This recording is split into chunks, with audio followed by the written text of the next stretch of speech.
avait désigné une équipe sous la supervision de l'Inspection générale des finances afin d'élaborer un rapport sur la situation des finances publiques au 31 mars 2024.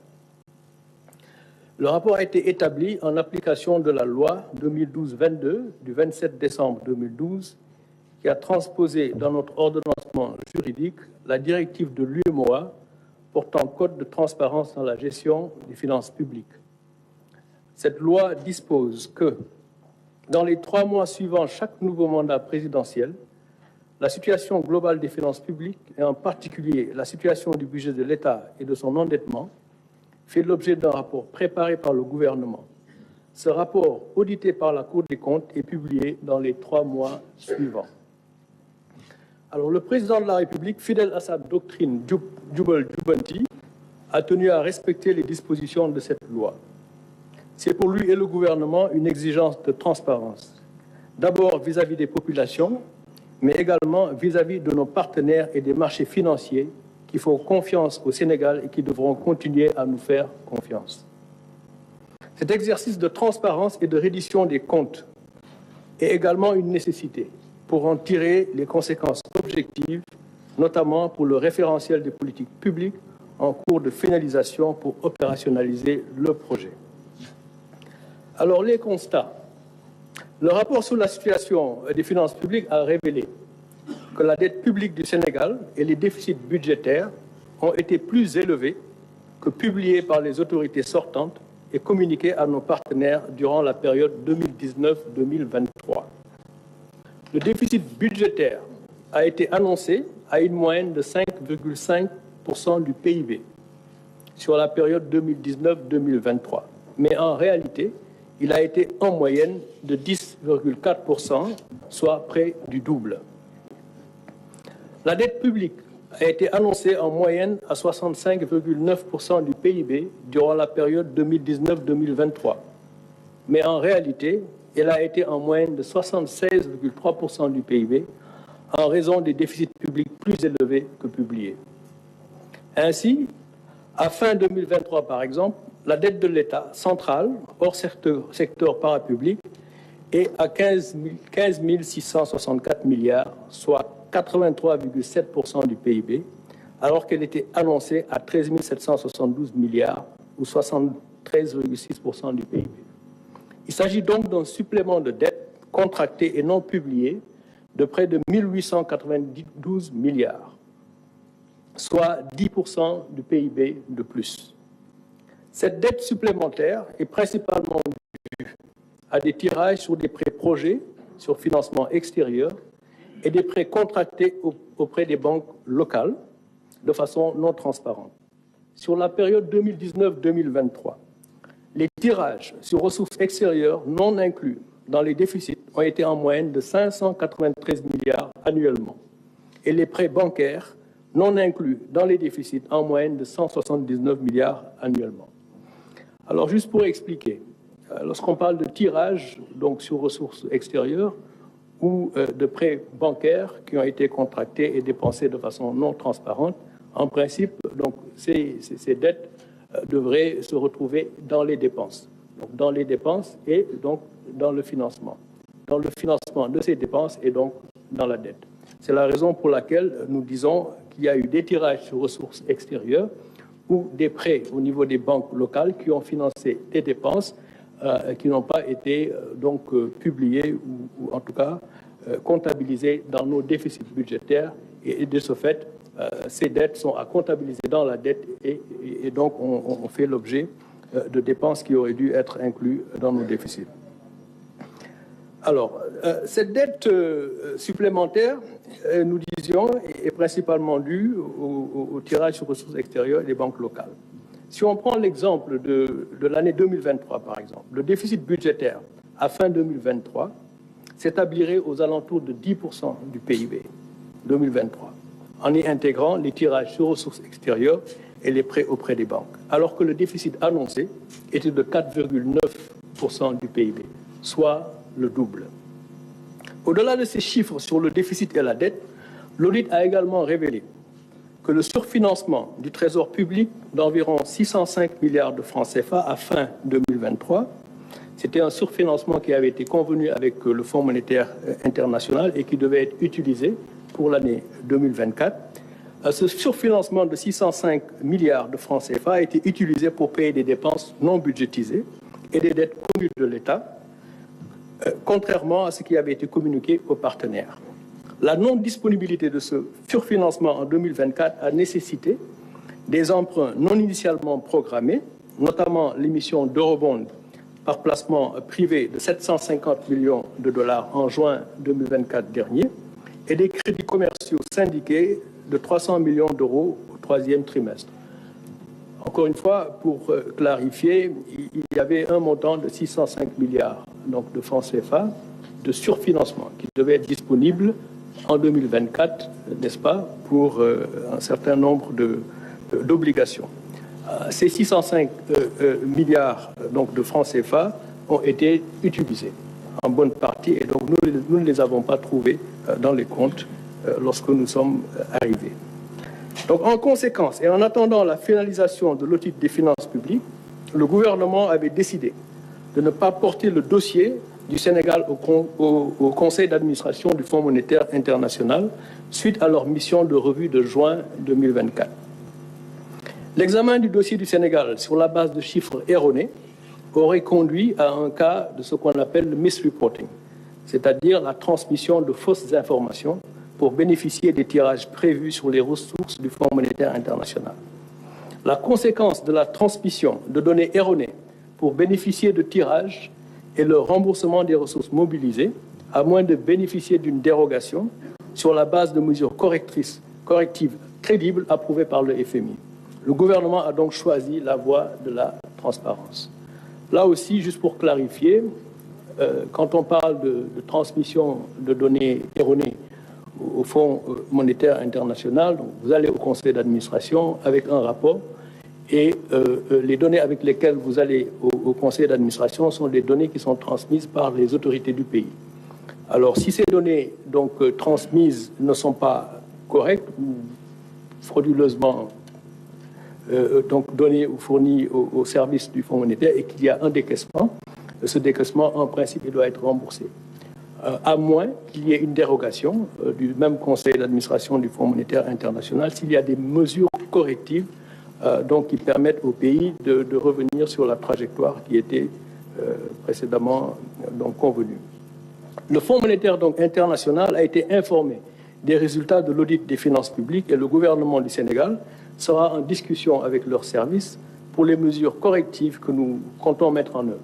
Ces mesures seront mises en œuvre soit dans le cadre du programme en cours avec le FMI pour mettre les finances publiques sur la trajectoire initialement convenue ou dans le cadre d'un nouveau programme à négocier à très très court terme et à mettre en cohérence avec le nouveau référentiel des politiques publiques.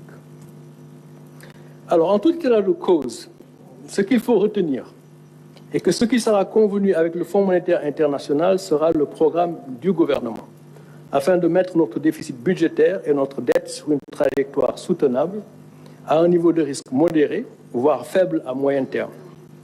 Ainsi, le gouvernement prend l'engagement de ramener la dette de l'État central de 83,7% du PIB en 2023 à moins de 70% dans des délais raisonnables. Nous nous fixons cet objectif non seulement parce qu'il correspond à nos engagements dans le cadre de l'UEMOA, mais également parce qu'il correspond à nos capacités actuelles d'endettement, compatibles avec une économie saine et prospère, portée par un secteur privé fort. C'est l'ambition du projet du président de la République pour un Sénégal souverain, juste et prospère. En effet, la croissance moyenne sur la période 2014-2023 a été d'environ 5% malgré les déficits budgétaires effectifs d'une moyenne de 10% du PIB, donc 2 fois qu'annoncé. On a eu une croissance moyenne de 5%, on a annoncé un déficit budgétaire en moyenne de 5%, mais ce déficit budgétaire a été en réalité de 10% en moyenne. Cela veut dire que l'action de l'État par l'endettement n'a pas été efficace. On peut être tenté d'attribuer cette contre-performance à la conjoncture internationale. Mais la faiblesse constatée de la croissance n'est en réalité qu'un retour à nos performances historiques d'une croissance de 4% hors pétrole et agriculture. On sait que l'agriculture est volatile de façon générale. La croissance moyenne, nos performances historiques, c'est autour de 4% de croissance. En effet, la croissance du PIB non agricole, donc lorsqu'on enlève la partie agricole qui est un peu volatile, la croissance du PIB non agricole a commencé sa décélération depuis 2018, donc bien avant la Covid et la guerre russo-ukrainienne. Et cette croissance atterrira en 2024 à moins de 4% du fait de la faible croissance du premier trimestre liée à la situation politique qui prévalait. Alors donc, je disais tout à l'heure que nos performances historiques, c'est en moyenne de 4% de croissance. Le premier trimestre, il y a eu une forte décélération, on le sait tous, à cause de la situation politique qui a prévalu. Et la croissance va reprendre donc, pour les 3 trimestres qui suivront, mais va atterrir à une moyenne qui sera certainement 4% ou moins à cause des performances du premier trimestre. Alors donc, le Sénégal en est donc au même point qu'avant 2012-2023. En ce qui concerne la croissance, il n'y a donc pas lieu de s'alarmer outre mesure. Il faut regarder l'avenir. Le plan Sénégal émergent, dans son plan d'action prioritaire 2014-2018, avait indiqué que des investissements publics massifs étaient nécessaires pour jeter les bases d'une forte croissance et les plans d'action 2018-2023, au-delà des relances post-Covid, prévoyaient que le secteur privé prenne le relais de la croissance. Tel n'a pas été le cas, étant donné la vérité des chiffres.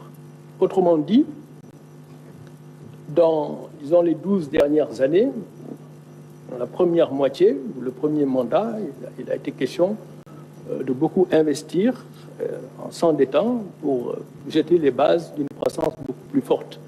Et le secteur privé devait prendre le relais. C'est vrai, il y a eu la crise de la Covid et il y a également eu la crise russo-ukrainienne. Mais disons qu'il demeure que le secteur privé n'a pas pris le relais de la croissance et le déficit budgétaire dans cette stratégie a été le double de ce qui a été annoncé. Néanmoins, la croissance a été donc en décélération depuis 2018, donc bien avant les 2 crises qui ne peuvent pas être utilisées comme prétexte de ce point de vue. Alors, de ce fait, ramener notre déficit budgétaire à 3% du PIB, comme, disons, nous l'exigent nos engagements dans le cadre de l'UMOA, et la dette en dessous de 70% dans un horizon raisonnable, en mobilisant nos ressources internes tout en améliorant la qualité de la dépense, ne devrait pas nous coûter des points significatifs de croissance. Je dis bien significatifs, à la mesure où nous revenons à nos tendances historiques. Notre projet qui vous sera présenté ultérieurement devrait nous permettre de reprendre la croissance, mais ramener le déficit à 3%, la dette en dessous de 70% du PIB dans un horizon raisonnable ne devrait pas nous coûter donc des points de croissance significatifs. Il nous faudra alors faire une revue systématique des projets et des programmes sur financement extérieur pour déterminer ceux qui doivent se poursuivre et ceux qui seront arrêtés. Ce travail est déjà en cours afin d'améliorer l'efficacité des investissements publics. Les dépenses de fonctionnement seront également rationalisées, notamment par la réduction des subventions à l'énergie, nous y reviendrons, une stricte application des procédures de marché public, la maîtrise de la masse salariale et des stratégies d'optimisation de la commande publique et d'utilisation des biens et services par les administrations.